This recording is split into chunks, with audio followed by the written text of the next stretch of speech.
Сайн байцгаана уу? Эрхэм та бүхэнтэй энэ удаа амьдрал бэлэглэгч Галтан нарны тухай ярилцъя. Энгийнээр хэлбэл нар байхгүй байсан бол бид оршин тогтнохгүй байсныг бид бүгдээрээ мэднэ. Нар нь дулаан, гэрэл, энергийн их үсвэр бөгөөд дэлхий дээр амьдрал бүрэлдэх боломжийг олгодог юм а. Ургамал урах нөхцөлийг бүрдүүлж өгдөг гол хүчин зүйл нь нарны гэрэл байдаг. Эргээд ургамал нь амьтан, хүн төрлөختөн бидэнд хоол хүнс, хүчил төрөгчийг өгч байдаг.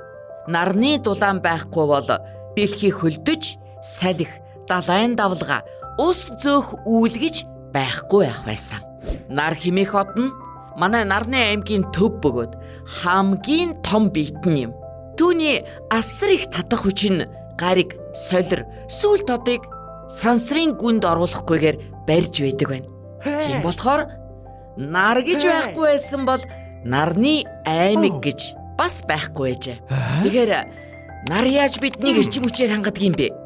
Нар өөрөө том хийм бөмбөлөг бөгөөд нарны аймгийн нийт жингийн 99.8%-ийг эзэлдэг юм. Түүний дотор сая гаруй дэлхий багтахаар эзэл хүнтэй байдаг гин шүү. Нарны цөм дотор цөмийн нэгдэл хэмээх үйл явц явж байдаг бөгөөд тэр нь ус төрөгчийг гээл болгон хувиргадаг. Энэ явцад халуун нь 15 сая хэмт хүрж байдаг гин. Энэ цөмийн нэгдлээс үүссэн энерги нь нарны гадаргуй хүртэл 100,000 жил аялсны эцэст хүрдэг юм байна.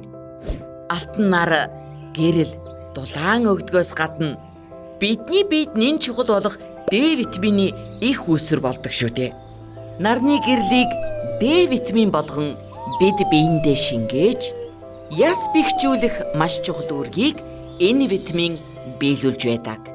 D витамин нь гидсэн доторх кальцийн шимэгдэлтийг дэмжиж, ийлдэсдэх кальц фосфатын зохих концентрацийг барьж, ясны эрдэсжилтийг хэвийн болгож, шөрмөс татхаас сэргийлдэг. Мэргэжлийн олон хэцүү хэллэгээр эрхэм таныг ядраагаагүй гэж найдаж байна. За тэгээд D витамин нь ясны өсөлт болон нөхөн сэргээлтэд маш чухал үүрэг гүйцэтгэдэг. Хэрвээ D витамин дутагдвал яс сэргэж хэрэг болох буюу хэлбэрээ алддаг байна. Хангалттай D витамин биед байснаар хүүхдүүд рахитаас хамгаалагдаж, харин насан туршид ясны зөөлрлөөс өөрсдийгөө сэргийлж байдаг. Кальцийн хамт D витамин нь хөгшин настай хүнийг ясны сэргжилтээс мөн хамгаалж байдаг байна. Гэхдээ хит их нарны гэрэл танд бас муугаар нөлөөлнө. Энэ хурц гэрэл үл үзэгдэх хит ягаан туяаг агуулдаг учраас арьсыг гэмтээж, түлэгдэх, үрчлээдэхэд хүргэж, улмаар арьсны хорт хавдар үүсэхэд нөлөөлнө. Тэгвэл бидний арьсанд агуулгаддаг меланин хэмээх өнгөт химийн бодис хит ягаан туяаг өөртөө шингээж арьсны гэмтлийг багасгаж байдаг юм а. Нээрээ цайвар арьстай хүмүүст меланин бага байдаг тул наранд илүү өртөмтгий байдаг гин шүү. Тийм болохоор тэд амархан түлэгдэх буюу сэвх суулдаг.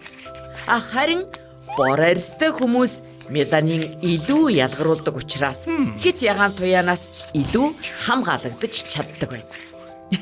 Бор арьсантай хайртай байх нэгэн шалтгаан нь энэ байх юм дээ. Гэхдээ меланины төвшин их байлаа гэд нарны гэрлээс болж үүссэн үрчлээг бүрмөсөн зогсоож чаддаггүй юм а. Хит ягаан туяа нүдэнд бас хортой байдаг. Ус, элэс, цаснаас ойсон нарны тусгал хүртэл бидний нүдний эвэрлэг бүрхөвчийг түлж чаддаг байна шүү. Нар руу ширтэх нь бидний нүдний торлог бүрхөвч буюу гэрэл өнгийг мэдэрдэг нүдний арын эсийг гэмтээдэг. Энэхүү гэмтлийн идэх явц нь хэдэн сараар үргэлжилдэг юм байна. Зарим тохиолдолд бүр хараагүй болсон явдалч гардаг гин шүү. Тэгэхээр бид нарнаас өөрсдийгөө яаж хамгаалах хэрэгтэй юм бэ? За, нар руу хизээч битгий эгц харж байгаарай. Нар хэрдэх үеэрч таны нүдийг гэмтэж чадах үйс хит ягаан туяа цацруулж байдаг. Ялангуяа нар хит хурц байх үед эсвэл нарны гэрэл ихээр ойх гадаргүй. Өөрөөр хэлбэл ус цастай газар, нарны шил зүв, нарны тос дүрхэх, нар хаасан хувцс өмсхийг та бүхэндээ зөвлөж байна.